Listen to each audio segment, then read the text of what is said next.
Bien, bonsoir à tous, bienvenue à l'ITEC, une fois de plus. Alors, en effet, la conférence de ce soir s'appelle Rencontre ITEC.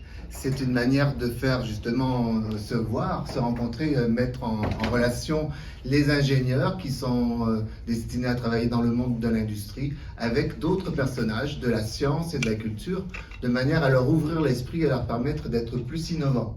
Parce qu'en fait, il faut lever le nez des paillasses et rien de mieux que de lever le nez vers les étoiles pour ouvrir les horizons. Alors, ISH a trois fonctions, c'est introduire aux sciences humaines en ingénierie, aux sciences humaines utiles en ingénierie, développer la culture générale et la culture industrielle, et puis favoriser le développement personnel. Alors tout cela, ce sont des objectifs qui sont difficiles à atteindre parce qu'on ne peut pas faire boire un âne qui n'a pas soif. Donc, les étudiants sont ici toujours de manière volontaire et ils le font dans une démarche personnelle. Donc ça, c'est vraiment très important. Je voudrais saluer les étudiants pour qui nous sommes là ce soir et pour qui nous avons organisé cet événement, pour lesquels d'ailleurs nous allons continuer à le faire puisque ça semble déjà être sur la voie du succès. Je salue évidemment aussi les anciens étudiants d'ITEC. Où sont-ils les anciens? Il y en a quelques-uns. Il y a un monsieur qui est devant là, un autre là. Il y a quelques anciens. Je salue les enseignants de l'ITEC et mes collègues de l'ITEC qui sont là, qui ont bien voulu aussi faire un effort pour libérer leurs étudiants des paillasses auxquels vous étiez attachés jusqu'à maintenant, jusqu'à 16 heures, pour venir ici. Merci donc à eux. Et enfin, merci aussi aux amis de l'ITEC, les amis, parce que l'ITEC rayonne et va bien au-delà de ses élèves et de ses anciens élèves et de ses personnels.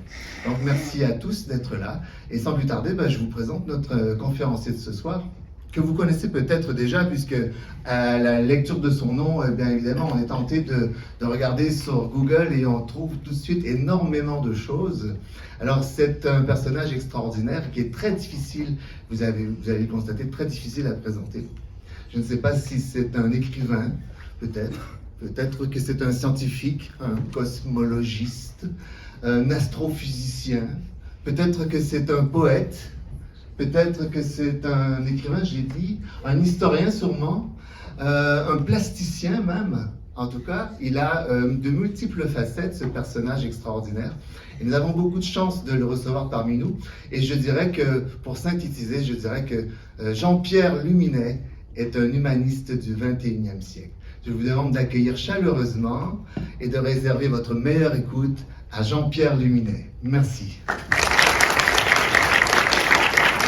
Quand j'avais plein de sujets en tête, quand Louis m'avait demandé d'intervenir, puis finalement, j'ai choisi de raconter, en toute modestie, mon parcours, qui a toujours été gouverné par cette idée de liberté d'invention, et libérée de certaines contraintes, de certains chemins préétablis qui arrivent souvent dans notre cursus et nos parcours.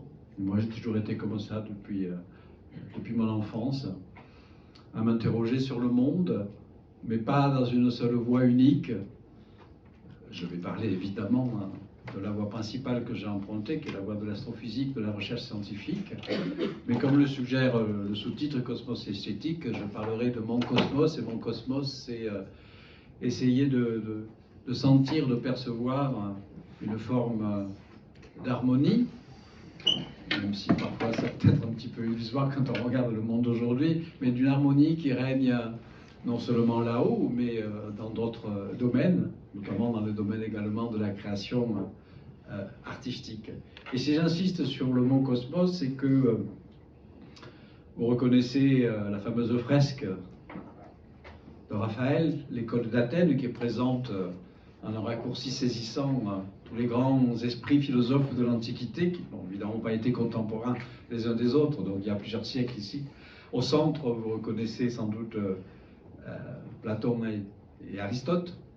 Et puis, quand on décode le tableau, vous avez donc les grands esprits de cette époque extraordinaire de la Grèce antique, qui a commencé au VIe siècle avant Jésus-Christ, avec l'école pythagoricienne, Pythagore est quelque part également, et qui s'est poursuivie pendant plusieurs siècles. Donc on y trouve les représentants des principales écoles philosophiques.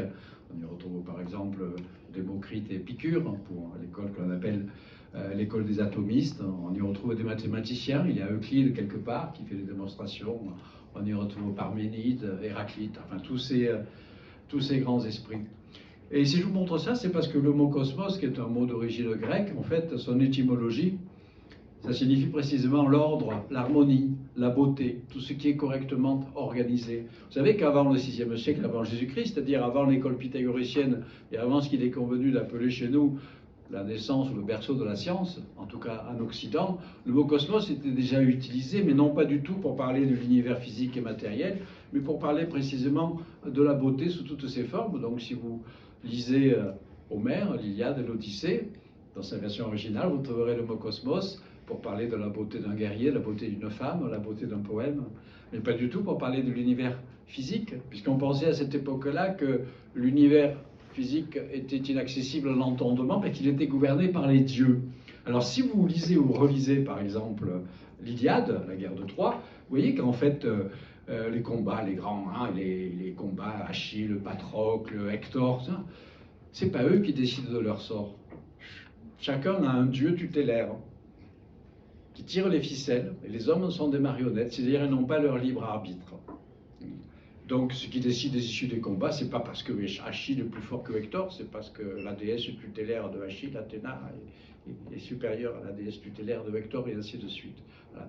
Et donc il s'est passé quelque chose d'extraordinaire au VIe siècle avant Jésus-Christ, avec plusieurs écoles, l'école de Pythagore, et puis l'école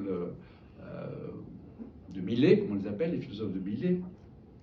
C'est qu'on fait le pari que le cosmos physique, c'est pas gouverné par le caprice des dieux. Il est organisé. Ça va donc être aussi un cosmos. Il est organisé par quoi? Par des lois. Les lois lesquelles? Eh bien, ça va être aux philosophes et aux savants. Alors, à l'époque, on n'utilisait pas le terme de savant, on était tous des philosophes, de découvrir et de décoder ces lois à travers essentiellement, avec Pythagore, c'est l'arithmétique, par exemple, également la musique. Après, avec Platon, ça va être la géométrie, Aristote et ainsi de suite. Donc les mathématiques vont jouer un rôle fondamental. L'astronomie également, la géométrie. Et donc c'est ça le point de départ de cette perception du cosmos, quelque chose d'ordonné et qui présente une certaine forme de beauté. Vous remarquerez que le terme moderne de cosmétologie retient cette même conception de la beauté. Voilà. Alors, comment exprimer... alors, quand on fait un métier comme moi, bien, c'est-à-dire je suis astrophysicien, je ne suis pas astronome, je ne fais pas d'observation, je suis astrophysicien théoricien. C'est-à-dire je ne travaille même pas sur des données observationnelles. Je travaille en amont. Parce qu'enfin, j'ai eu un parcours d'abord de mathématicien. Après, j'ai bifurqué à un certain moment, quand j'ai découvert la magie des théories de la relativité générale, de la physique quantique, j'ai compris que l'outil mathématique pouvait également servir à essayer de, non pas de comprendre bien entendu, mais d'aborder quelques-unes des grandes questions fascinantes sur l'organisation de l'univers. Et c'est comme ça que je suis devenu astrophysicien théoricien. Et, alors comment ça se traduit? Alors c'est une petite plaisanterie, je vais vous montrer deux pages extraites de l'un des innombrables articles très techniques que j'ai publiés, mais comment se traduit, quand on est un chercheur physicien théoricien comme moi, cette beauté, cette harmonie? Ça se traduit essentiellement par quelque chose comme ça, c'est-à-dire c'est bourré d'équations mathématiques. Alors ça représente quoi? C'est un tout petit bout, un gros article d'une trentaine de pages, où toutes les pages sont comme ça. Ça représente en fait, c'est une tentative de calcul de mode vibratoire d'un modèle d'espace, parmi les modèles d'espace que j'ai proposé dans les années 90, que j'ai appelé plus tard les univers chiffonnés, un modèle d'espace avec une forme, ce qu'on appelle une topologie très très complexe, et pour savoir si ces modèles d'espace peuvent faire office de modèles pour l'univers réel, c'est-à-dire compatible avec tout ce que l'on connaît à travers les observations, les modèles de Big Bang, etc., eh bien on étudie les modes vibratoires de cet espace-là, parce que cet espace, les espaces vibrent, il y a le Big Bang, vous avez des ondes gravitationnelles, des ondes électromagnétiques, donc tout ça, ça vibre, donc vous étudiez les modes vibratoires, et après ces modes vibratoires peuvent éventuellement être retrouvés dans, par exemple, ce qu'on appelle le rayonnement fossile, qui est le vestige refroidi de l'univers primitif, sous forme de rayonnement micro-ondes qui nous entoure, et l'on voit une sorte d'organisation de ce rayonnement fossile qui traduit en quelque sorte les vibrations du très jeune univers, et donc à travers ça on peut faire des comparaisons. Donc voilà un petit peu comment se traduit cet ordre et cette beauté. Alors moi je vous l'ai dit, donc j'ai découvert les deux théories majeures qui se sont développées dans les premières décennies du XXe siècle. Donc à gauche vous avez la théorie d'Einstein qui s'appelle la relativité générale. C'est une théorie de la gravitation. Vous savez que, donc très brièvement, avant Einstein, on considérait que la gravitation, avec Newton, était une force d'attraction entre les corps massifs, avec une formule très simple, vous la connaissez évidemment, mais il y avait un problème. Alors ça marchait extraordinairement bien pour décrire la mécanique céleste. Hein. D'ailleurs aujourd'hui encore, quand on fait un rendez-vous spatial, on envoie un vaisseau spatial dans le système solaire et on fait un rendez-vous orbital pour se mettre en orbite autour d'un noyau de comète à 600 millions de kilomètres ou se poser sur un astéroïde, en recueillir quelques petits grammes de matière et les ramener sur Terre. Ce sont des calculs de mécanique céleste extrêmement complexes et la théorie de Newton marche très bien pour cela. Sauf que au XXe siècle, on a commencé à comprendre qu'il y avait des phénomènes dans l'univers plus mystérieux, plus étranges. On parlerait évidemment des trous noirs, le Big Bang bien entendu, pour lesquels en fait la théorie de Newton échoue. Mais surtout, il y avait un problème conceptuel. On est aussi là dans l'invention du physicien théoricien. Avec la force de Newton, il y avait un problème, c'est que cette force-là, elle est censée être instantanée, agir à distance de façon instantanée. Instantanée, ça veut dire à vitesse infinie. Or, à la fin du 19e siècle, on découvre, avec la théorie de Maxwell, l'électromagnétisme, qu'il ne peut pas y avoir de vitesse, qu'il ne peut pas y avoir d'interaction à vitesse infinie, c'est limité par la vitesse de la lumière dans le vide. Donc il y avait une contradiction fondamentale entre la mécanique classique newtonienne et la force de l'attraction universelle et l'électromagnétisme. Voilà. Et donc Einstein et d'autres, mais essentiellement Einstein, décident d'éliminer la force de gravitation au profit de quoi? En fait, d'une structure mathématique beaucoup plus fine, beaucoup plus complexe, qui s'appelle donc les espaces-temps courbes. Voilà. Donc, très rapidement, on va assimiler les phénomènes de la gravitation à des phénomènes de courbure de l'espace-temps, ce qui est symbolisé évidemment par ce schéma très souvent utilisé, qui est évidemment une métaphore, comme si l'espace-temps est une sorte de tissu élastique, et les corps massifs déforment le tissu dans leur voisinage, et les corps célestes épousent la forme du tissu courbé, et on retrouve toutes les lois classiques, les lois de Kepler, et ainsi de suite, avec des petites corrections. Et on a une meilleure théorie de la gravitation. Bien, avec la mécanique quantique, qui a été élaborée en parallèle, plus une création collective, on a, comme vous le savez, donc, enfin, une description plutôt des phénomènes qu'il est convenu d'appeler de l'infiniment petit, même si rien n'est vraiment infiniment petit, du très petit, la structure des atomes, les particules élémentaires, les interactions fondamentales, et ainsi de suite. Alors, dans l'astrophysique traditionnelle, la plupart de l'astrophysique traditionnelle n'a pas vraiment besoin de la relativité générale et de la physique quantique, ce n'est que lorsqu'on étudie des phénomènes plus complexes et plus étranges, je répète, donc les trous noirs, le Big Bang et quelques autres phénomènes, qu'il faut faire intervenir en fait ces lois de la relativité générale et de la physique quantique. Ah oui, j'avais oublié que j'avais mis ça. Alors je reviens un instant sur la relativité générale. Les équations d'Einstein, qui remplace donc la simple formule de Newton, donc s'écrivent de façon très compacte. Hein, ici, vous l'avez là-haut. Ce sont deux entités géométriques qu'on appelle des tenseurs, hein, une sorte de généralisation de matrice, dans lequel, à gauche, vous mettez toutes les propriétés qui décrivent la courbure de l'espace de l'espace et temps, et à droite, vous mettiez la distribution de la matière et de l'énergie, également le mouvement. Bien, parce que le mouvement engendre également de la masse, comme vous le savez, ça engendre de la matière et ça engendre de l'énergie. Et l'idée géniale, dans la liberté d'invention théorique d'Einstein, et qui lui a pris quand même une bonne dizaine d'années pour arriver à mettre ça en forme, c'est de faire une équivalence entre la géométrie, la courbure et la matière-énergie pour décrire en fait la gravitation. Alors toujours pour en revenir sur cette métaphore du tissu élastique, réduit ici justement juste à 2 dimensions, alors qu'en fait c'est à 4 dimensions. Il y a 3 dimensions d'espace, puis une dimension temporelle qu'on ne peut pas montrer sur ce genre de choses. Eh bien, les équations d'Einstein traduisent donc l'intensité finalement de la gravitation, c'est-à-dire de la courbure, en fonction de la distribution des corps, de la matière et de l'énergie. Donc dans une région à relativement faible gravité, qui est le cas de notre système solaire, alors la gravité, faible. Pour nous, c'est fort parce que c'est la pesanteur, on est un peu écrasé au sol, on a du mal je commence à avoir du mal à me lever le matin, donc ça c'est la gravité. Mais en fait, à l'échelle cosmique, c'est ridicule cette gravité par rapport à ce qui peut régner ailleurs dans l'univers. Donc dans une zone à faible gravité, la théorie de Newton continue à bien marcher parce que les phénomènes de déviation par rapport à l'approximation newtonienne sont extraordinairement faibles. Bien, voilà. Aujourd'hui, il n'y a que le GPS qui utilise des petites corrections relativistes pour nous localiser de façon précise. Bien.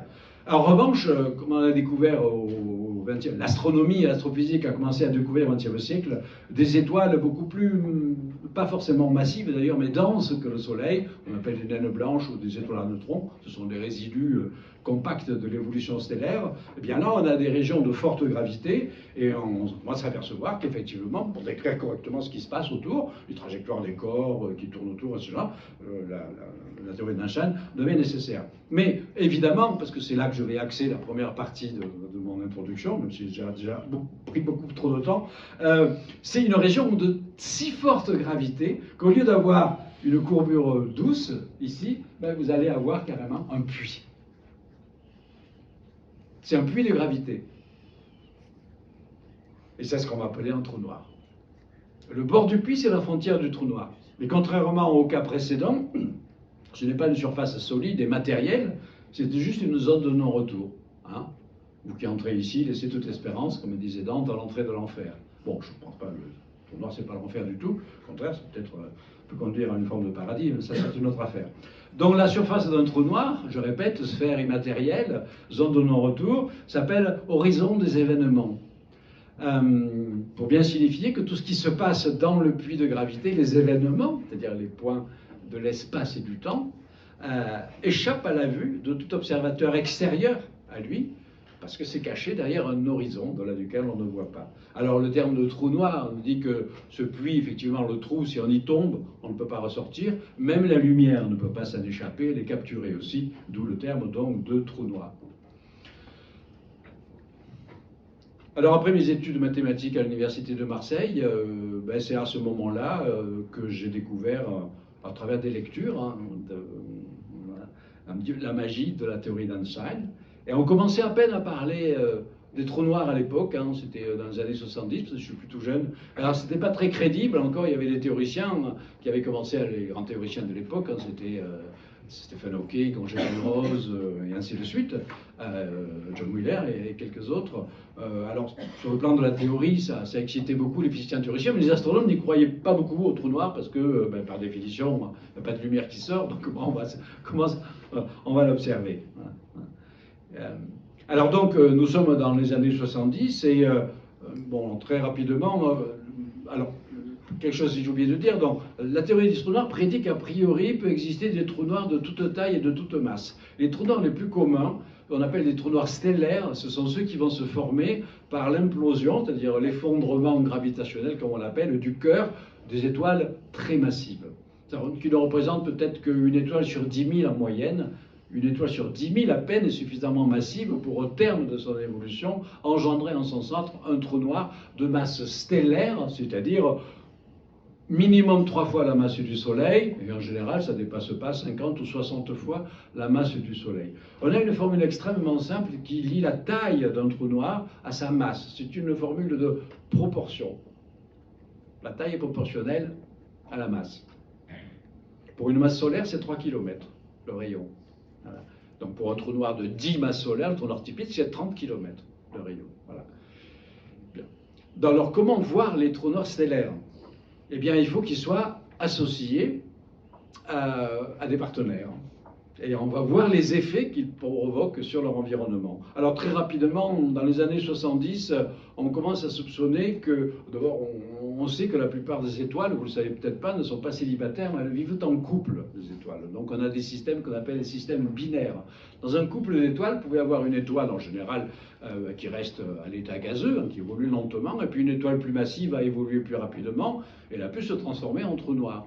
Et dans cette phase-là, où on a cette fois-ci dans le couple une étoile gazeuse et un trou noir, eh bien on a, ce sont des vues d'artistes que je vous montre ici évidemment, on a un transfert de matière, c'est-à-dire le trou noir va jouer le rôle d'une sorte d'aspirateur gravitationnel et il va arracher l'enveloppe gazeuse de l'étoile qui l'accompagne, qui va disparaître dans le trou noir en émettant une débauche de rayonnement électromagnétique de très haute énergie, notamment des rayons X.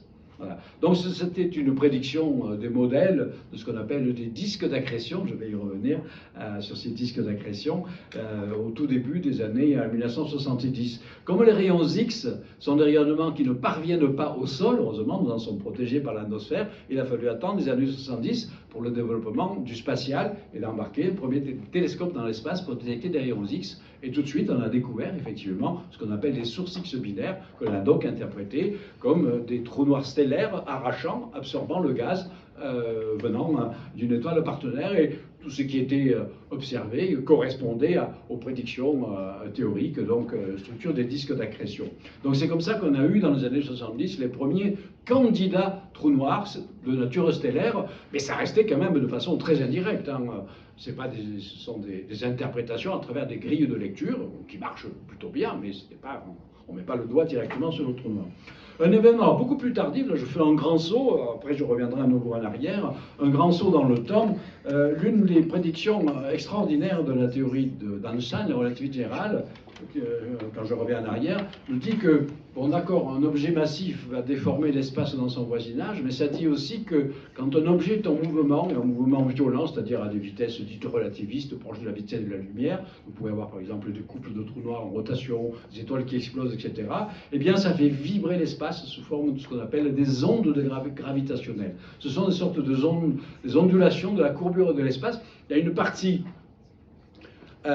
qui est la courbure localisée, et il y a une partie de la courbure dans un phénomène dynamique, cette fois-ci et non pas statique, qui se propage vers l'extérieur. Bon, analogie très simple, hein, vous jetez un caillou à la surface d'une mare d'un étang bien calme, vous faites une perturbation locale, puis vous avez des ondes concentriques qui vont sortir. Bon, toute proportion gardée, c'est la prédiction des ondes gravitationnelles. Donc, c'est prédit par un article d'Einstein de 1916, et il a fallu 99 ans, presque un siècle tout rond, pour avoir des appareils, des détecteurs, qu'on appelle les interféromètres gravitationnels, suffisamment sensibles pour détecter l'amplitude incroyablement faible des ondes gravitationnelles lorsque, par exemple, des trous noirs rentrent en collision, c'est-à-dire le phénomène quasiment le plus cataclysmique que l'on puisse imaginer. Et ça a été une date extraordinairement importante dans l'histoire, non seulement de l'astronomie, mais je pense de toutes sciences confondues, cette première détection qui était très attendue, évidemment, par les théoriciens, détection d'ondes gravitationnelles par fusion de trous noirs. Et ça a été fait, donc cette détection a eu lieu en 2015. Ça, c'est juste une animation, c'est pas une vue d'artiste, ça mélange une simulation numérique complexe avec une mise en œuvre un petit peu esthétique qui montre en fait les dernières secondes de la vie d'un couple de trous noirs qui perdent de l'énergie en se rapprochant, en émettant d'abord des ondes gravitationnelles de ce type-là, qui augmentent, et là il va y avoir le moment de la fusion, et la fusion va produire un trou noir unique qui est ici, et qui va finir par se stabiliser. Alors si vous regardez les échelles de temps, c'est des échelles de temps de quelques secondes à peine, le moment de la fusion dure un centième de seconde. Donc c'est ce qui a été détecté, il y a un train d'ondes gravitationnelles qui a traversé les détecteurs pendant un centième de seconde. Et c'était un événement qui s'était produit en fait 1,2 milliard d'années auparavant. Voilà. Donc bref, on a une nouvelle astronomie, qui est l'astronomie des ondes gravitationnelles. Depuis cette première détection, il y en a eu 90 détections d'ondes gravitationnelles, toutes issues de la fusion de couples d'objets compacts, des trous noirs, des étoiles à neutrons, un ensemble de choses.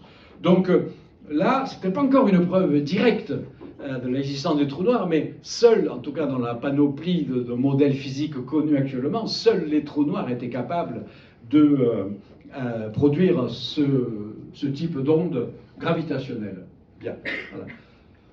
Donc pour les trous noirs stellaires, bon, la situation était plutôt avait beaucoup avancé. Oui, alors je vous disais que la théorie prédit qu'il puisse exister également des trous noirs de toute taille et de toute masse, et notamment des trous noirs qu'on appelait des trous noirs géants. Trous noirs géants, c'est des trous noirs massifs et supermassifs. Géants, puisque comme la taille est proportionnelle à la masse, voilà. Si vous prenez un trou noir de 1 milliard de fois la masse du Soleil, c'est absolument gigantesque, hein, ben, il va faire 3 milliards de kilomètres.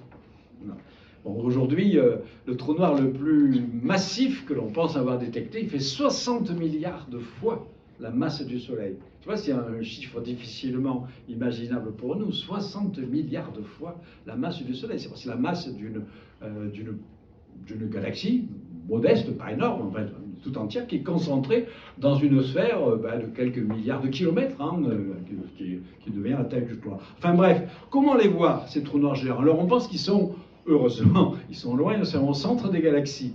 Donc le plus proche, il est au centre de notre propre galaxie, la Voie lactée. Il y a une actualité, donc je vais évidemment dire un mot. On l'appelle le Sagittarius A étoile ou le trou noir galactique. Donc comment le détecter? Il est purement invisible, mais il agit par sa gravitation. Et donc, dans le centre galactique, on observe depuis plus de 30 ans des mouvements d'étoiles qui tournent autour du centre de gravité, de cet amas d'étoiles. C'est reconstitué ici, sur ces trajectoires. Donc ce sont des étoiles qui sont prêtes à quelques années-lumière seulement du centre exact de la galaxie et qui gravitent donc autour. Avec des vitesses qui sont analysées depuis plus de 30 ans. Et l'analyse de la dynamique de l'amas, notamment les vitesses anormalement élevées, quand je dis anormalement, par rapport au fait que s'il n'y avait pas de masse obscure et invisible pour accélérer ces étoiles, ces vitesses seraient anormalement élevées. En fait, on rend compte des vitesses des étoiles en faisant l'hypothèse qu'il existe un objet invisible au foyer de toutes ces trajectoires-là, qui est le trou noir galactique, et on peut inférer la masse de ce trou noir, qui est de 4 millions de fois la masse du Soleil. Bien. Et puis il y a des objets encore plus extravagants, mais bien plus lointains, et beaucoup plus énergétiques que le centre de notre galaxie. Là, vous voyez cette belle image, ça s'appelle une radiogalaxie. C'est une galaxie très très lointaine. Alors la galaxie, en fait, elle est là, réellement. En fait, il y a un moteur extraordinaire au centre de la galaxie pour produire une énergie suffisante pour éjecter à des dizaines, voire des centaines de millions d'années-lumière de distance, de gigantesques jets de gaz à des vitesses proches de la vitesse de la lumière et qui vont se déployer dans l'espace et émettre du rayonnement radio. C'est pour ça qu'on appelle ces galaxies-là des radiogalaxies. Et je suis revenu en arrière dans les années 70, on découvre ces radiogalaxies, on fait des estimations énergétiques. Quel est le moteur capable d'éjecter ces gigantesques jets de matière? Eh bien, le seul moteur possible, c'est le moteur gravitationnel, qui est beaucoup plus efficace que le moteur nucléaire. On pouvait imaginer des explosions nucléaires gigantesques, ça ne marche pas du tout, il manquait un facteur 10 ou 50. Donc c'est le moteur gravitationnel, libérer de l'énergie gravitationnelle. Et comment on libère de l'énergie gravitationnelle? Eh bien, en faisant tomber de la matière dans un trou noir. Mais là, les trous noirs sont géants, donc c'est pas un partenaire stellaire. Les trous noirs géants, ils sont entourés soit de gigantesques disques d'accrétion, c'est-à-dire d'énormes structures gazeuses, ou soit, un sujet sur lequel j'ai pas mal travaillé également, déchiqueter des étoiles entières, des étoiles qui peuvent tomber directement dans le trou noir et d'autres qui frôlent le trou noir et qui sont détruites en libérant d'énormes quantités d'énergie. Alors, je reviens maintenant toujours sur deux candidats. Alors, on pense que quasiment chaque galaxie abrite un trou noir supermassif en son centre. Donc, dans une galaxie donnée, vous avez des dizaines de millions de petits trous noirs stellaires partout, c'est-à-dire là où se sont formées les étoiles, et puis juste au centre, vous avez un trou noir géant. Je n'ai pas du tout le temps de vous parler de la formation, de m'expliquer la formation de ces trous noirs. Voilà. Donc, le plus proche trou noir supermassif, si je le dis, c'est le trou noir qui est au centre de notre galaxie, Sagittarius A étoile, et donc il fait 4 millions de fois la masse du Soleil, et donc son diamètre, c'est 25 millions de kilomètres. Un autre trou noir qui va jouer un rôle important, même donc je répète, si chaque galaxie a un trou noir supermassif, ça veut dire qu'il y a des centaines de milliards de trous noirs supermassifs dans l'univers, puisqu'il y a des centaines de milliards de galaxies dans l'univers. Donc il y en a un qui est particulièrement intéressant, c'est au centre d'une galaxie géante qui s'appelle Messier 87, qui est à 60 millions d'années-lumière de nous. Et ce trou noir fait 6 milliards de fois la masse du Soleil. Donc vous voyez qu'il est 1500 fois plus massif que le trou noir galactique à côté, c'est en nain à côté de celui-là. Et donc, corrélativement, effectivement, il fait 40 milliards de kilomètres de diamètre. Bien. Alors, vous allez voir pourquoi je vous parle de ces deux trous noirs particuliers. Alors, je reviens modestement sur ma propre histoire. Donc, j'arrive à l'observatoire de Paris-Meudon en 1976 pour commencer une thèse Et c'est pas du tout une thèse sur les trous noirs d'ailleurs, hein. C'est une thèse sur un truc bizarre, prédiction de la relativité générale qui prédit l'existence qu'on appelle des singularités. Les singularités, c'est des anomalies de l'espace-temps où toutes les quantités deviennent infinies, la courbure, etc. Donc on ne sait pas si c'est réellement incontournable dans la relativité générale ou si on peut les éviter de certaine manière. Donc je fais ma première thèse là-dessus. Mais je m'intéresse au trou noir, évidemment, surtout pour les propriétés mathématiques, les distorsions fascinantes de l'espace et du temps, les illusions d'optique que ça engendre. Et je vois bien que je suis entouré essentiellement d'astronomes qui ne croient pas encore vraiment au trou noir. Et donc la question se pose, et alors ils n'y croient pas parce que ne serait-ce que, je dis, les observations dont j'ai parlé sont extrêmement directes, ça ne prouve pas vraiment du tout l'existence du trou noir, simplement ça suggère que ça peut exister et engendrer certains phénomènes. Donc la question qui se pose c'est, est-ce qu'on pourrait voir maintenant ce qu'on va appeler l'ombre du trou noir, c'est-à-dire au lieu de voir ce qui se passe dans les parages lointains, les effets que ça a, est-ce que le voir directement? Donc l'ombre du trou noir, c'est une sphère noire, hein, évidemment. Voilà. Donc du noir sur noir, on ne va rien voir. Mais il faut voir la sphère noire dans un écran de lumière, par exemple un disque d'accrétion, tout un ensemble de choses. Et là, on va voir quelque chose.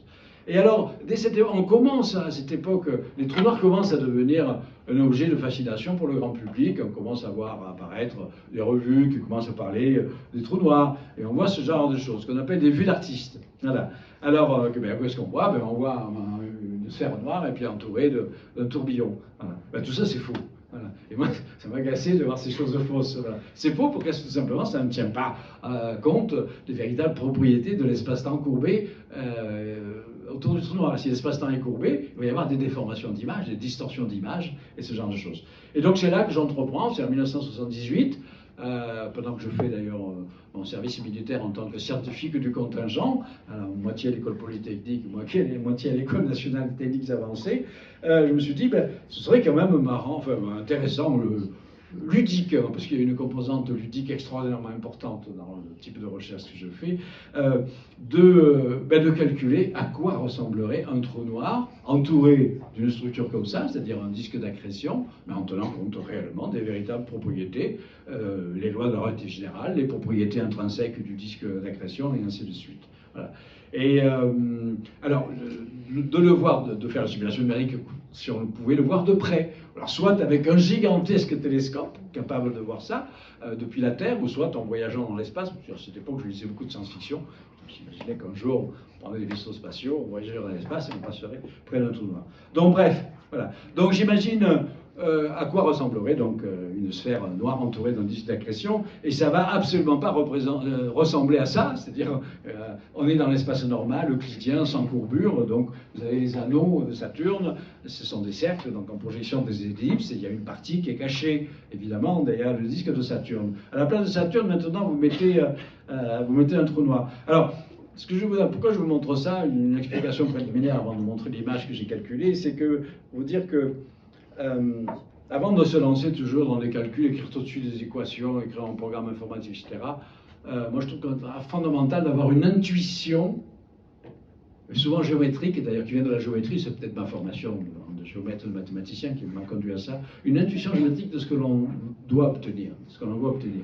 Et donc après, si le calcul correspond à ça, parce qu'on a une bonne intuition, et surtout que le calcul est bon. Et donc, avant d'écrire des équations compliquées, on avait l'intuition qu'en fait, on pourrait avoir ce genre de choses. Ici, on a le trou noir, ici, alors vu de profil, vu par la tranche, le disque de gaz. Alors, à cause de la courbure de l'espace et du temps, les images de la partie arrière du disque sont relevées. Et donc, ça veut dire qu'il n'y aura plus de partie cachée. Vous voyez, cette partie-là, elle va être relevée. Donc, on va avoir la totalité du dessus du disque. Le trou noir ne peut rien cacher de ce qui passe derrière, à cause de la courbure de l'espace-temps. Donc, on va avoir la première image, le dessus du disque très déformé. De façon plus extraordinaire encore, l'espace peut être tellement courbé que les rayons lumineux qui devraient partir par là, ils reviennent, certains en tout cas, pour vous donner une image de l'autre côté. Vous voyez simultanément le dessus un peu déformé et le dessous extrêmement déformé que l'on voit ici. Voilà. Donc ça donnait une première idée. Alors après évidemment il fallait passer à la mise en équation réelle et puis surtout tenir compte en fait des véritables propriétés également du disque d'accrétion. Il y aurait des modèles de disque d'accrétion. Ils tournent à à très grande vitesse, il a une température en chaque point qui dépend, enfin, le profil de température dépend d'une quantité de choses, notamment la distance au trou noir. Bref, je mets ça en équation. Alors, c'est l'époque où on avait les ordinateurs, c'était des gros IBM, un transistor, carte perforée, ce genre de choses. Pas de système pas de logiciel de visualisation, simplement des tableaux de chiffres, ce genre de choses. Donc c'est 1978. Quelques semaines pour écrire le programme, je sais pas, 2 semaines pour écrire les équations, après un mois pour perforer les cartes, un mois de plus pour avoir les résultats. Voilà. Bon, bref. Donc tout ça, ça aboutit donc à cette publication donc, qui est apparue donc, avec tous les détails techniques au début de 1979, qui s'appelait donc voilà, c'était le titre de mon article. Là. Où le schéma final, ben c'est ça. Donc, où cette fois-ci, j'en tiens compte complètement de toutes les propriétés. Alors, quand même, petite explication. Donc, ça, c'est l'ombre du trou noir. Alors, l'ombre du trou noir, c'est pas exactement l'horizon des événements, c'est un peu plus grand. J'avais calculé qu'il y avait un facteur de mirage gravitationnel qui élargissait la taille de l'horizon des événements d'un facteur à peu près de l'ordre de 2,6. C'est ça qu'on va appeler l'ombre du trou noir. Après, ben, c'est la partie lumineuse. On retrouve l'image du dessus, déformée. Ici, on retrouve le halo, le fin halo qui entoure l'ombre du trou noir. C'est l'image très déformée du dessous, une partie du dessous du disque d'accrétion.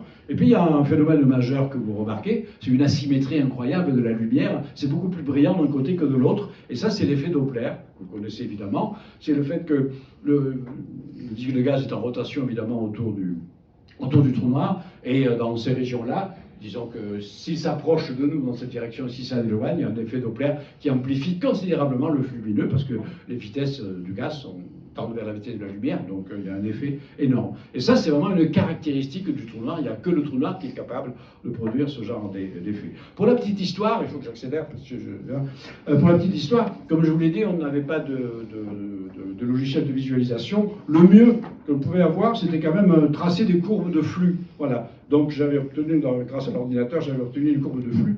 Mais pour avoir l'image que vous voyez là, eh bien, je l'ai finalisée à la main, c'est-à-dire que j'avais imprimé ça en grand, et puis par-dessus, j'ai mis une feuille de papier calque transparent, et j'ai tracé à la main à peu près 10 000 points par unité de surface de ma plaque photographique virtuelle, proportionnelle, nombre de points proportionnel au flux qui m'était indiqué par ces courbes de niveau. Et c'est comme ça donc, que je suis arrivé sur cette chose-là. Bon. Comme je vous dirai un mot tout à l'heure de la poésie, qui joue un rôle aussi important dans toute cette affaire-là, il y a un long poème de Gérard de Nerval, qui s'appelle Les Chimères, dans laquelle il y a 2 strophes que j'ai découvertes peu après avoir fait cette simulation numérique, qui décrivent de façon extraordinairement, avec une intuition extraordinaire. Gérard de Nerval a écrit ça dans les années 1840, donc il ignore tout des trous noirs, mais ça montre simplement l'intuition extraordinaire de l'esprit humain lorsqu'il sonde profondément les choses. Lisez ces 2 strophes: en cherchant l'œil de Dieu, je n'ai vu qu'une orbite vaste, noire et sans fond, d'où la nuit qui l'habite rayonne sur le monde et s'épaissit toujours. Un arc-en-ciel étrange entoure ce puissant seuil de l'ancien chaos, dont le néant est l'ombre, spirale engloutissant les mondes et les jours. Voilà. Stupéfiante prémonition, alors non pas du trou noir astrophysique, mais de cet archétype de l'esprit humain qui représente le gouffre sans retour dans lequel on tombe. Mais Nerval avait imaginé que il y avait des spirales, même les mondes et les jours, c'est-à-dire l'espace et le temps également, s'engouffrent sans espoir dans ces pluies incroyables. Bien. Toujours pour aller vers une histoire plus récente, une dizaine d'années plus tard, un de mes collaborateurs, disposant cette fois-ci enfin d'ordinateurs capables de faire des visualisations, a repris les équations et on a pu calculer les vues, les mêmes vues précédemment, mais un peu en ayant des images sur tous les angles de vue possibles. Vous allez comprendre pourquoi je vous montre cette simulation particulière. Alors, ça, c'est l'ordinateur. Et pendant des décennies, la seule visualisation possible que l'on avait des trous noirs, c'était ces calculs d'ordinateur. Entre-temps, moi, après avoir fait ce travail, j'étais passé à d'autres travaux liés aux trous noirs, mais plus du tout sur les visualisations d'images. Voilà. Mais tout de même, à la fin de mon article de 1979, ça c'est la dernière page, j'écrivais, ne regardez pas les détails, mais je disais que ce schéma-là, cette image pourrait s'appliquer au trou noir supermassif dont on commençait à peine à soupçonner l'existence au centre de la galaxie Messier 87, dont je vous ai dit un petit mot. Et j'ignorais totalement, après, donc, nous rentrons dans les années 2000, entre-temps je travaillais sur plein d'autres choses, notamment sur les univers chiffonnés, je ne suis plus du tout tous les travaux qui était consacré à la visualisation des trous noirs, s'est développé un projet international extraordinaire qui s'appelle l'Event Horizon Telescope, le télescope de l'horizon des événements, qui avait pour ambition d'avoir une résolution angulaire suffisante pour voir les trous noirs, Sagittarius A et Messier 87, avec une résolution incroyablement faible de 20 micro-arcs secondes. Alors ça représente quoi? Ça représente à peu près la taille d'une pièce de monnaie sur la Lune, placée sur la Lune. C'est la résolution correspondante. Il se trouve que ces deux trous noirs, Sagittarius A, qui est relativement proche et relativement petit, en projection sur le ciel, c'est l'équivalent d'une pièce de monnaie sur la Lune. Et pareil, Messier 87, il est beaucoup plus grand, mais il est beaucoup plus gros, ça se comprend. Ça. Donc les deux ont à peu près la même taille. Et donc les radioastronomes ont mis au point un réseau. Alors c'est quoi l'Event Horizon Telescope? C'est un réseau de radiotélescopes que l'on fait fonctionner dans un mode qu'on appelle interférométrique, c'est-à-dire on les fait fonctionner ensemble en réseau pour avoir l'équivalent d'un radiotélescope unique qui a la taille du réseau. Donc on agrandit évidemment, en agrandissant la taille du détecteur, on améliore la résolution, puis également il y a la longueur d'onde qui joue un rôle important. Bref, ils avaient calculé qu'en utilisant un réseau s'étendant de taille planétaire, parce qu'on a des radiotélescopes à l'Antarctique, aux îles Hawaï, au Chili, aux États-Unis, en Europe et ainsi de suite, on avait un réseau de 10 000 km, donc l'équivalent, en les faisant fonctionner en mode interférométrique, l'équivalent d'un radiotélescope unique de 10 000 km, ayant juste la résolution suffisante pour voir les environnements immédiats, les ombres de Sagittarius A étoile et Messier 87. Et donc, je rappelle donc ces deux images historiques, dont une toute récente, on est vraiment dans l'actualité. Les premières images télescopiques ont bel et bien été délivrées par l'Event Horizon Telescope. La première, c'était bel et bien Messier 87, comme je l'avais annoncé dans mon article, le 10 avril 2019, et puis tout récemment, il y a 15 jours à peine, même pas 10 jours, le trou noir galactique. Et dans les deux cas, on trouve l'œil noir central, c'est effectivement l'ombre du trou noir entouré de cette structure de gaz avec des parties lumineuses qui représentent les parties du gaz qui se rapprochent, c'est-à-dire l'effet Doppler que j'avais calculé. Et quand on compare évidemment avec les simulations numériques correspondant aux angles de vue réels qui sont observés, on a deux angles de vue qui se trouvent un petit peu par le hasard des choses. Il se trouve que dans les deux cas, les trous noirs les disques d'accrétion sont vus pratiquement de face. On aurait pu le voir de profil, c'est ce que j'avais calculé moi en 1978, c'est une vue relativement de profil. Là, c'est plus de face, donc les déformations sont moins spectaculaires que celles que j'avais calculées pour un angle de 10 degrés à peine. Hein. Voilà. Mais donc, c'est un petit peu le hasard des choses. Et bon, vous voyez, les simulations numériques, ce que donnaient les simulations numériques avec les angles de vue correspondant aux observations. Voilà. Donc, ça a été une jolie aventure de confirmation, de calcul fait 40 années auparavant. Alors, comme je le disais, moi, assez rapidement, quand je m'intéresse à un sujet, je publie quelque chose, une proposition, après je passe à autre chose. Voilà.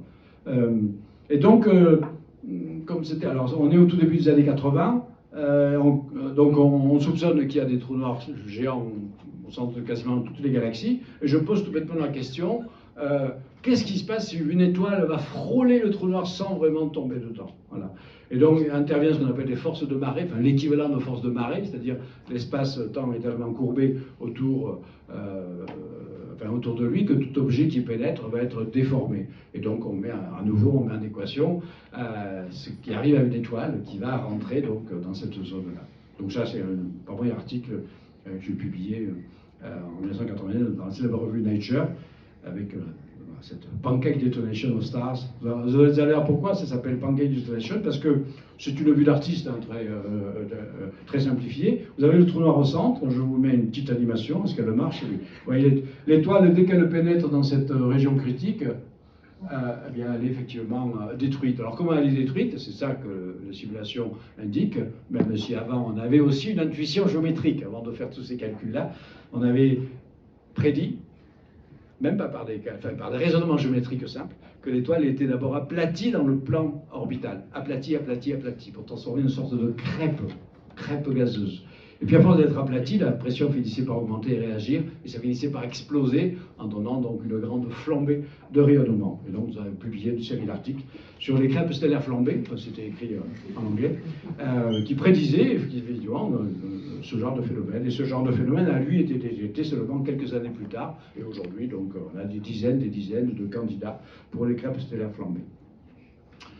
Voilà. Et donc je tenais beaucoup, alors c'était une époque où au CNRS, donc j'avais eu mon poste au CNRS grâce à mon image de trou noir, donc je suis rentré en 1979, parce que les travaux que j'avais fait avant, j'avais candidaté une fois l'année précédente, sans succès, parce que les travaux que j'avais faits, c'était sur les singularités en cosmologie, personne ne comprenait rien du tout.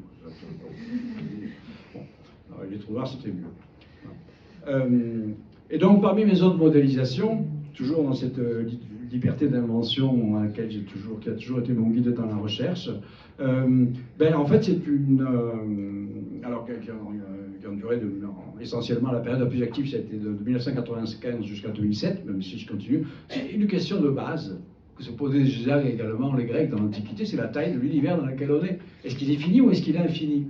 Voilà. Alors, dans le contexte, en plus de la cosmologie moderne, avec les modèles d'univers en expansion, c'est vrai qu'on se dit toujours, ça c'est une vue simplifiée, toujours à 2 dimensions, alors si vous rajoutez 3 dimensions, vous mettez un ballon qui gonfle, etc., c'est pas des bonnes images, parce que le ballon il gonfle dans quelque chose. Alors, en général, on pose la question, dans quoi gonfle l'univers, comme s'il y avait un extérieur à l'univers.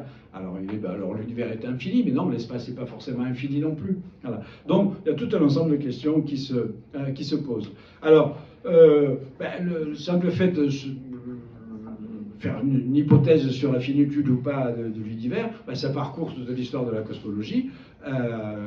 Et donc, par exemple, chez un Aristote, Ptolémée, Copernic, Kepler, on considérait que l'espace était fini, tandis que chez d'autres, l'école des atomistes, puis Giordano Bruno, qui l'a payé très cher, puisqu'il a brûlé sur le bûcher à cause de ça, Descartes, Newton, on considérait que l'espace était infini. Je n'ai pas le temps de vous dire pourquoi dans les deux cas, on a des paradoxes, des contradictions. Par exemple, dans le cas fini, c'est fini avec un bord. Et donc, quand on va au bord, qu'est-ce qui se passe? Il ne peut pas y avoir de bord sur l'espace physique. Voilà.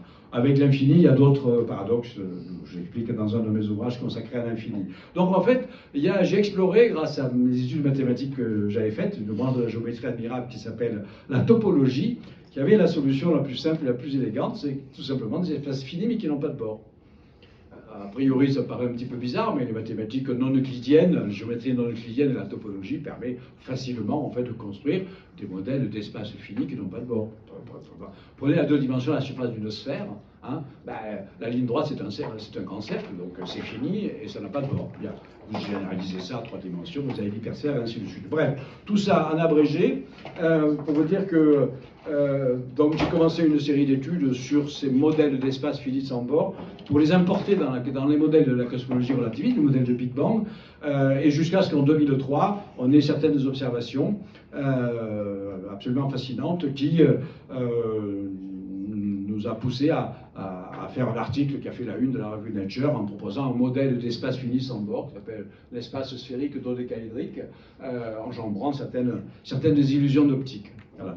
Alors c'était un jeu également extraordinairement ludique de proposer des modèles d'espace complètement inhabituels qui désarçonnaient complètement. En fait, pendant 10 années auparavant, on a publié des papiers mathématiques, un petit peu comme les 2 pages que je vous ai montrées au début, et tous les collègues cosmologues disent mais Binet devient complètement dingue, qu'est-ce qu'il fabrique? Et puis avec ces observations-là, on commençait à avoir un support observationnel, et après à partir de là, des dizaines de chercheurs se sont mis à travailler sur ces aspects-là. Donc il y avait un côté également ludique très très important. Je finirai cette partie de mon parcours en recherche sur le sujet encore le plus profond mais le plus difficile, poétiquement on peut l'appeler l'écume des mondes.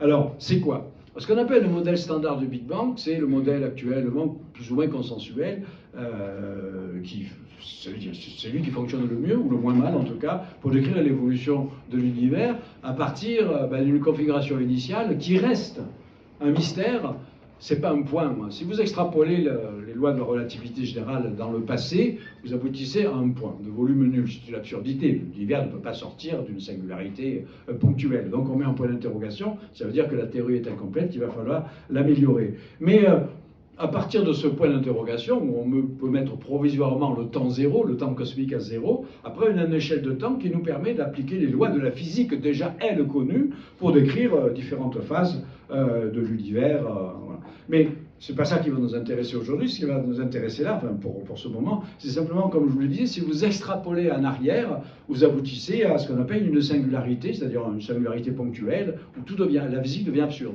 La courbure de l'espace-temps devient infinie, la densité de matière, la température, tout devient infini. Le physicien, en général, il refuse ce genre de choses. Il dit la théorie est incomplète. Il faut l'améliorer pour éliminer ces infinis. Comment améliorer la théorie d'Einstein, qui fonctionne tellement bien pour décrire les trous noirs, les ondes gravitationnelles, etc. Eh bien, il manque quelque chose de fondamental, c'est la physique quantique. Alors, je reviens sur, je montrais au début, avec la relativité générale et la mécanique quantique. Alors, ce sont des théories, alors une pour la gravitation, plutôt à grande échelle, l'autre pour le très petit, qui fonctionnent extraordinairement bien dans leur domaine respectif, mais qui sont totalement incompatibles entre elles, parce qu'elles se formulent dans des cadres physico-mathématiques radicalement différents, qui sont incompatibles entre eux. Je me suis amusé à vous mettre deux œuvres d'art qui pourraient être une métaphore.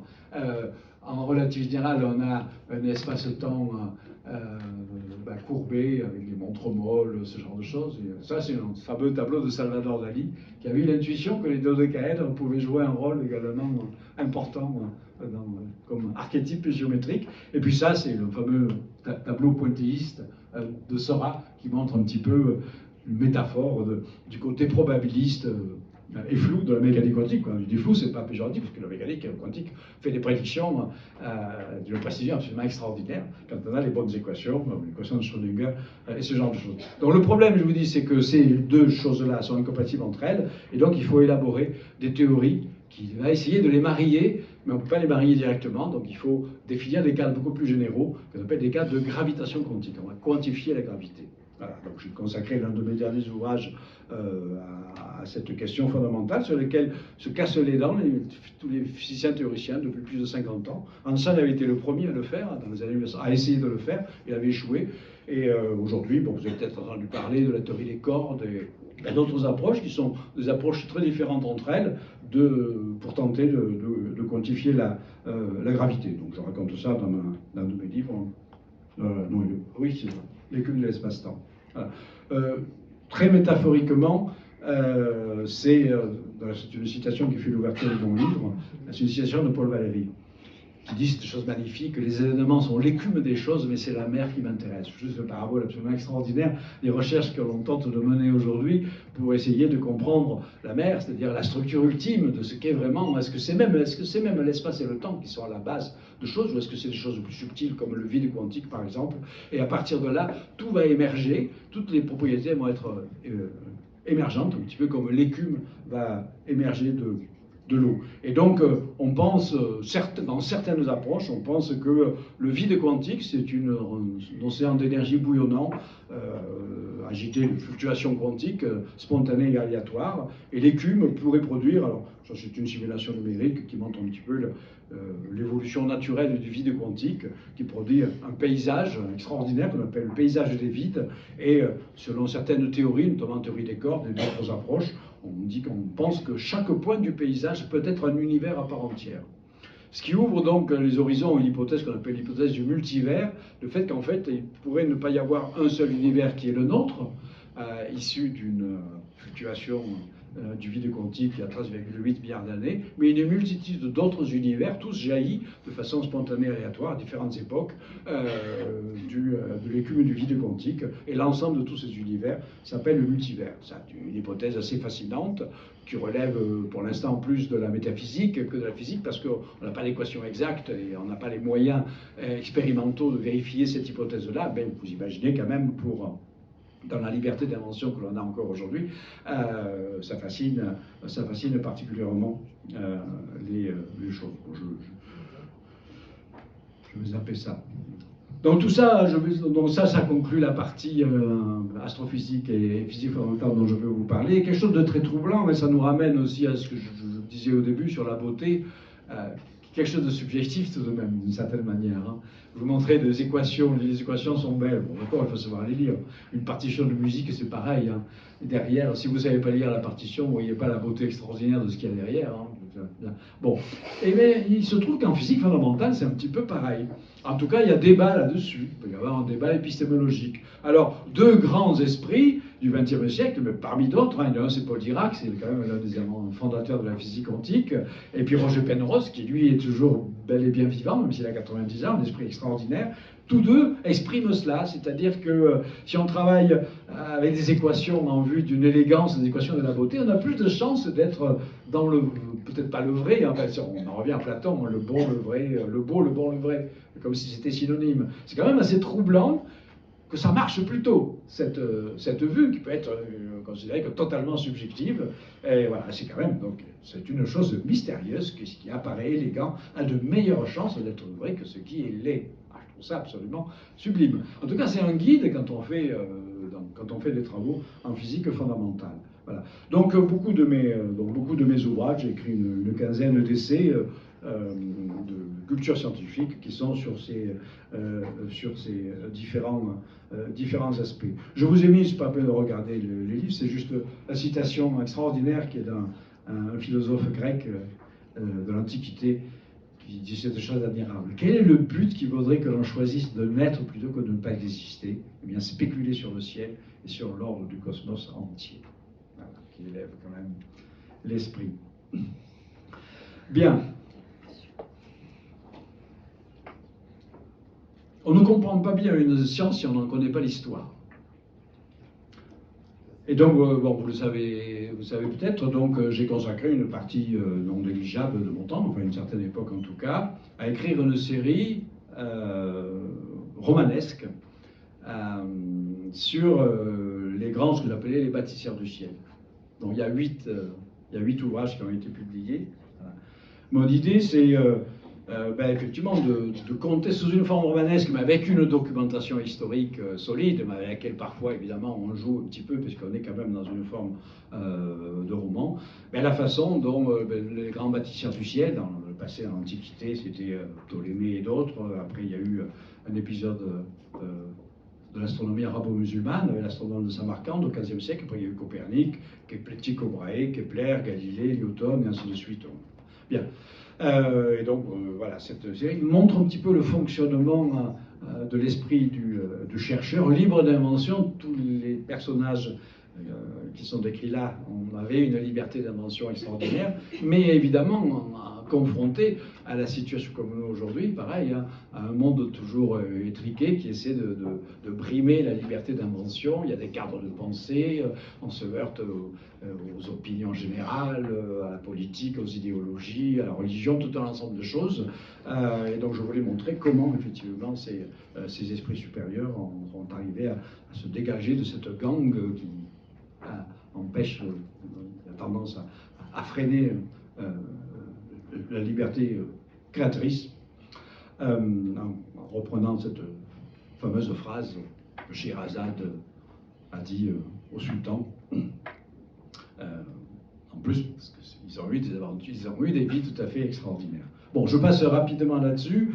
Je voudrais maintenant rapidement finir avec ma passion pour d'autres pratiques qui relèvent la pratique artistique, qui pour moi forment un tout.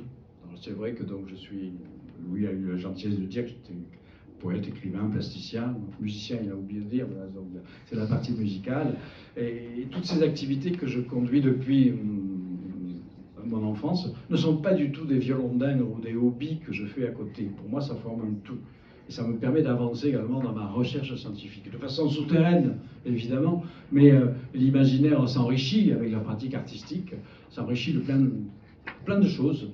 Et donc, ça va nourrir souterrainement l'imaginaire créatif dont on a également besoin dans la recherche scientifique. Et à son tour, il y a des allers-retours, des fertilisations croisées assez subtiles, qui ne sont pas du tout conscientes, on s'en rend compte souvent après certaines de mes recherches, en astrophysique, en physique fondamentale, ont nourri et ont réorienté certaines de mes réalisations dans le domaine artistique. Alors, dans le domaine musical, donc je passe, il y a un livre entier au secret à ça, du piano aux étoiles, donc je passe sur tout mon parcours, je suis pianiste, ce genre de choses, mais j'ai eu la chance d'avoir des très belles collaborations avec des grands compositeurs de musique contemporaine. Donc l'une d'entre elles s'est déroulée au début des années 90.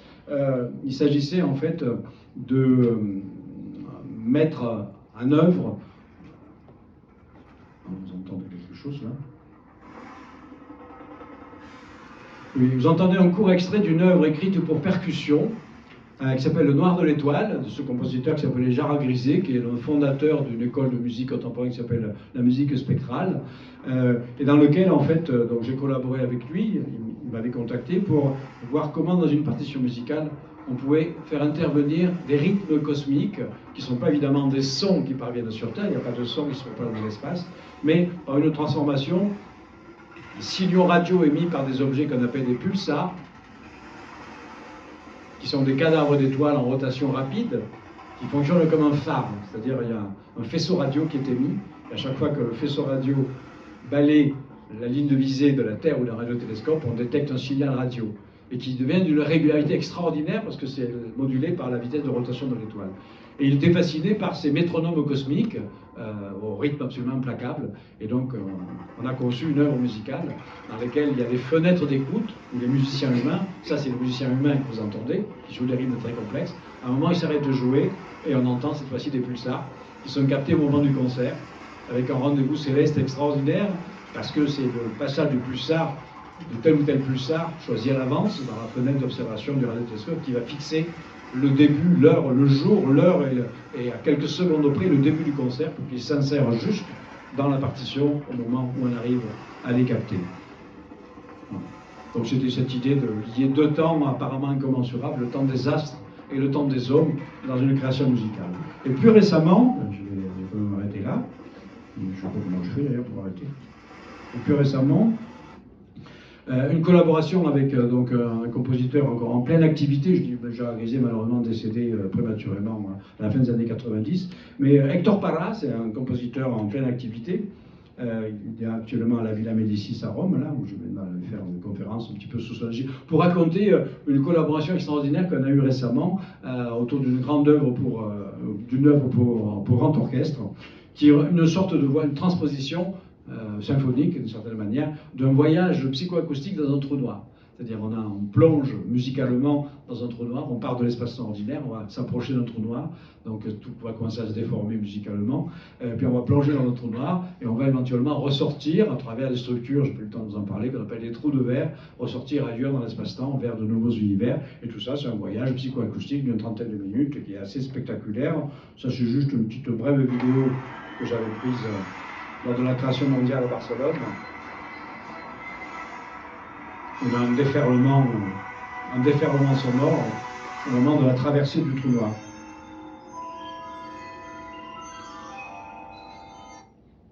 Voilà. Bon, c'était un bref aperçu. La poésie. Je dis que ça jouait également un rôle de nourriture intérieure majeur. Alors j'ai commencé à écrire, comme vous sans doute, à écrire de la poésie gosse, des petits cahiers, on écrit des petits poèmes, ce genre de choses. Après, bon, c'est devenu un peu plus sérieux. Mais mes premiers recueils de poèmes, depuis dans les années 80, je faisais vraiment une distinction absolument totale entre la poésie que j'écrivais, qui décrivait plutôt les états d'âme, si on veut, c'est le cosmos intérieur. Et je refusais toute relation qu'il pouvait y avoir avec mes recherches astronomiques. Parce que le truc qui m'a toujours agacé, vous êtes astronome, hein, vous devez être poète. Voilà. Comme si le seul fait, alors c'est vrai qu'il y a une forme de poésie d'une certaine manière, mais comme si le seul fait de parler des étoiles, c'était immédiatement de la poésie. Voilà. Alors pendant longtemps, je me suis un petit peu insurgé contre un petit peu cet amalgame, parce que pour moi la poésie c'est une forme d'expression extraordinairement puissante et profonde, mais pour parler de ce que dans la science, sur quoi la science est totalement muette, c'est-à-dire du cosmos intérieur. Hein, voilà. Et donc, la question se pose, et se pose depuis très longtemps, de savoir si on peut réellement parler du cosmos extérieur en termes poétiques. Alors, Platon pensait que non, personne ne pourrait jamais dignement chanter le cosmos, et Mallarmé, il disait au contraire que vous pouvez unir cette réflexion sur l'immensité de l'univers avec la poésie. Donc bref, tout ça pour vous dire que à la demande de mon ministère de poésie des années 90, où je lui avais dit que je faisais une séparation totale entre l'écriture poétique et l'astrophysique, il m'a dit, mais je te lance un défi, fais une anthologie et tu en lis énormément, tu vas lire, tu as déjà lu beaucoup de poésie, mais tu vas en lire beaucoup plus, et tu verras qu'en fait tous les grands poètes de l'histoire, à toutes les époques, ont d'une certaine manière exprimer leurs sentiments cosmiques, parler du cosmos, à la fois du cosmos extérieur et du cosmos intérieur. Comme disait Bachelard, le double infini du cosmos et de l'âme humaine, avec cette belle relation. Voilà. Donc, comme je le disais, brièvement, j'ai publié donc une dizaine de recueils de poésie qui abordent effectivement ces relations subtiles. Et puis également, j'ai eu la chance de faire ce qu'on appelle des livres d'artistes. Alors j'avais fait toute une série, là je vous en montre juste un. C'était à l'occasion de l'éclipse totale de soleil qui était visible en France, c'était en 1999. Vous êtes tous très jeunes, mais ça vous dit quelque chose? 1999. Tout juste, hein? 2001. Hein? 2001. D'accord. Bon, il y a eu une belle éclipse. Et donc, il y a eu une artiste qui était venue dans mon bureau à Meudon, que je travaillais au Observatoire de Meudon. Elle m'a dit, moi, je couds des bons. On m'appelle la grande couseuse. Je prends des fils de laine, je prends des textes et je cache le texte. Elle me dit, j'aimerais qu'on fasse quelque chose autour de l'éclipse. Alors, on a eu une idée, sur un livre en accordéon, j'ai écrit 2 textes entrelacés, un texte sur l'éclipse plutôt pédagogique, de certaine manière, qui explique ce que c'est l'éclipse, et puis un texte totalement poétique, l'éclipse totalement métaphorique, voilà, que j'ai entrelacé, mot par mot, donc c'est totalement illisible. Et donc dans la première partie, avant l'éclipse, il y a la moitié du texte qui est cousu, on peut lire un texte pédagogique. Pendant l'éclipse, tout est caché, tout est cousu, et puis à la sortie de l'éclipse, c'est la poésie, le vrai sens de ce qu'est vraiment l'éclipse qui sort. Donc, beaucoup d'autres livres d'artistes comme ça. Et je finirai sur mes réflexions dans les arts plastiques. Avec ma fascination, et là on peut y voir un lien évidemment avec les distorsions de l'espace et du temps qui viennent avec la théorie d'Einstein, l'espace en courbe, sur ce qu'on peut appeler les architectures impossibles. Alors, en fait, avant de découvrir la relativité générale, donc j'ai commencé à dessiner, comme vous tous, très jeune aussi, et puis j'ai découvert, je devais avoir 16-17 ans, j'ai découvert l'œuvre de ce graveur néerlandais qu'on appelle Cornelius Escher, voilà, qui faisait donc des gravures avec toujours des architectures bizarres, un petit peu les choses que l'on voit dans tous les sens, et j'ai évidemment rapidement été fasciné voilà, par ce genre de construction. Et je me suis mis donc au dessin dans l'encre de Chine, puis après plus tard à la lithographie. Alors l'un de mes premiers dessins dans l'encre de Chine, voilà, je l'avais appelé l'Observatoire. En fait, c'était un hommage à Escher. Vous voyez, on voit des personnages un petit peu dans tous les sens. Mais je m'intéressais à ce qu'on appelle les figures impossibles. Les figures impossibles, ce sont des figures, en fait, je vous en montre une. Ça s'appelle le triangle de Penrose. Regardez cette figure. Ben, si vous regardez bien, il est impossible de la construire réellement dans l'espace à 3 dimensions. C'est pour ça qu'on appelle ça une figure impossible. Et donc, en fait, là, il y a le triangle de Penrose dans cette structure-là. Alors, vous remarquerez, Penrose, j'en ai déjà parlé, c'est l'un des plus grands physiciens théoriciens actuels, c'est donc pour moi le plus grand, d'ailleurs vivant actuellement. Et il a cette multiplicité d'intérêts extraordinaires. C'est l'un il a eu d'ailleurs, il y a 2 ans, il a eu un prix Nobel de physique pour ses travaux sur les trous noirs, des travaux purement théoriques sur les trous noirs. C'est un mathématicien de premier plan, il a apporté des contributions fondamentales également donc à la relativité générale, à la physique fondamentale. Après, il s'est intéressé à la physique quantique, il s'est intéressé au fonctionnement de l'esprit. Il a essayé de modéliser le fonctionnement du cerveau à l'aide de certains processus quantiques. Trop ambitieux, on en est encore loin, j'imagine, enfin, je pense. Mais, voilà. Et donc, il imaginait également des pavages, des façons de paver le plan. Bon, enfin, peu importe. Et donc, il s'est intéressé à ces figures à ces figures impossibles. Et quand il était tout jeune, il m'a raconté, je l'ai raconté plusieurs fois, Penrose, il m'a dit qu'il avait justement échangé avec Cornelius Escher sur les figures impossibles. Et donc, il y a eu une influence réciproque. Escher est allé pêcher chez Penrose des idées dans d'autres gravures pour faire des figures impossibles et réciproquement.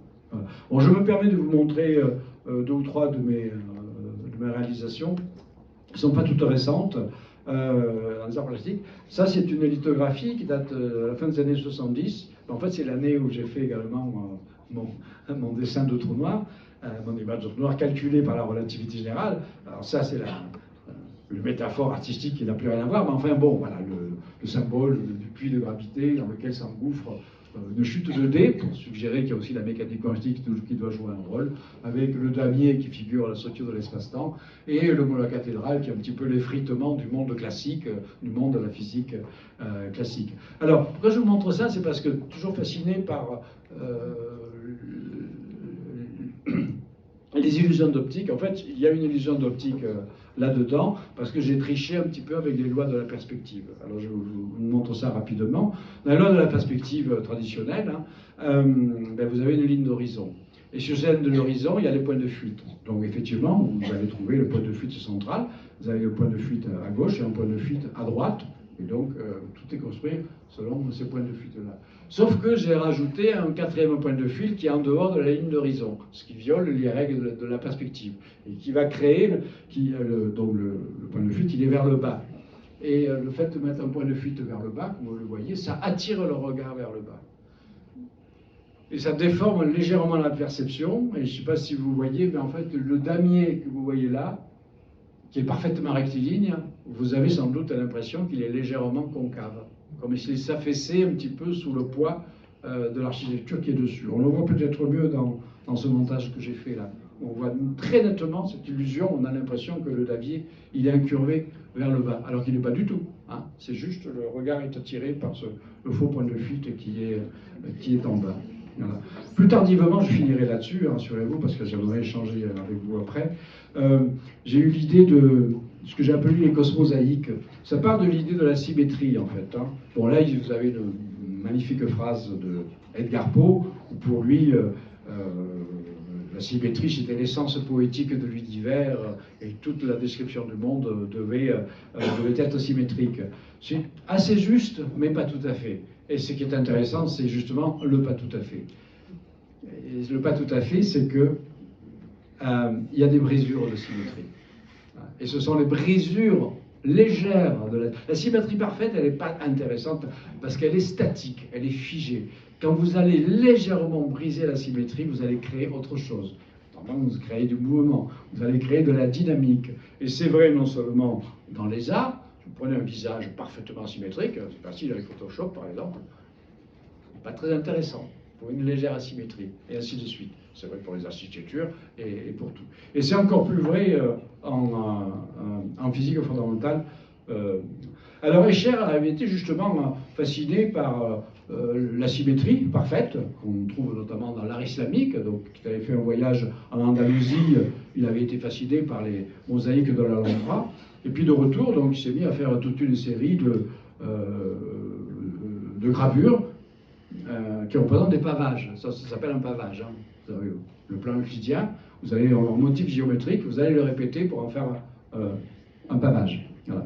Et donc, Escher a fait toute une série de pavages, notamment influencé par un article de topologie qu'il avait lu, qui dit qu'il y a 17 façons de faire un pavage du plan euclidien. Et donc là, c'est une façon dont les mathématiques fécondent le travail d'un plasticien. Voilà. Et donc après, Escher est allé vers des choses plus compliquées. Ça, c'est un pavage d'un espace hyperbolique, en fait, hein, pas hyperbolique. Non, voilà la déformation. Donc voilà pour l'art. Alors maintenant, également, la brisure de symétrie, c'est aussi un truc fondamental pour décrire la physique.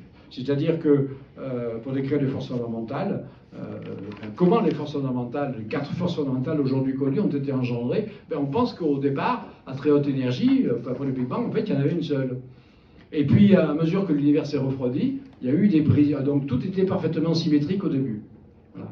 Et toute la diversité du monde semble avoir émergé avec de légères brisures spontanée de symétrie, que c'est traduit par des choses physico-mathématiques très compliquées, je ne vais pas vous expliquer, mais une succession de mesures de symétrie qui ont fait émerger la complexité du monde d'aujourd'hui, la dynamique, le mouvement, les familles de particules élémentaires, et ainsi de suite. Voilà. Donc moi j'ai voulu reprendre cette...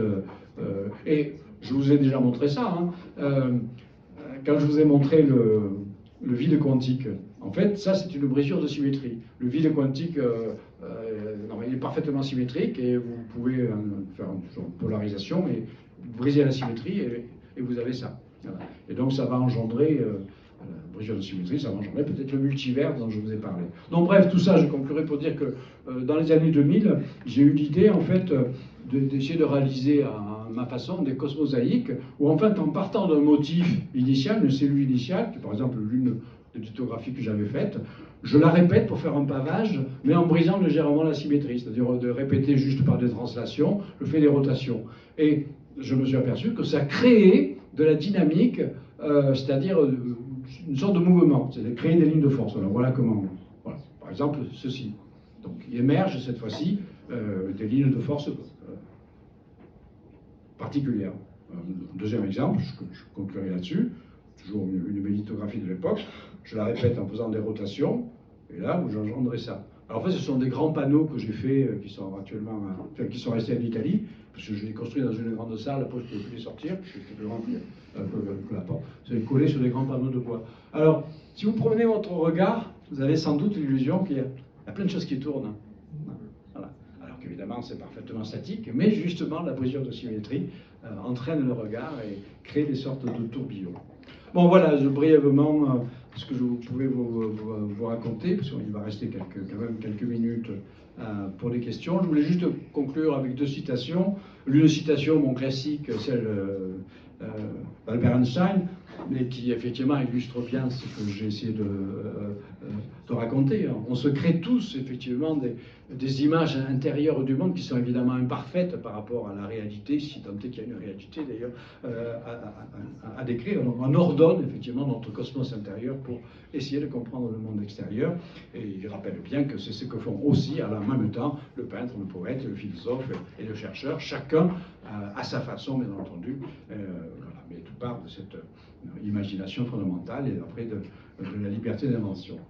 Voilà, donc c'est quelque chose avec lequel je me suis toujours senti en parfaite phase avec ça, mais encore plus avec cette citation de Pessoa, ce mystérieux auteur portugais, qui correspond encore plus à ce que moi je ressens en moi. Mon âme est un orchestre caché, je sais de quels instruments il joue et résonne en moi.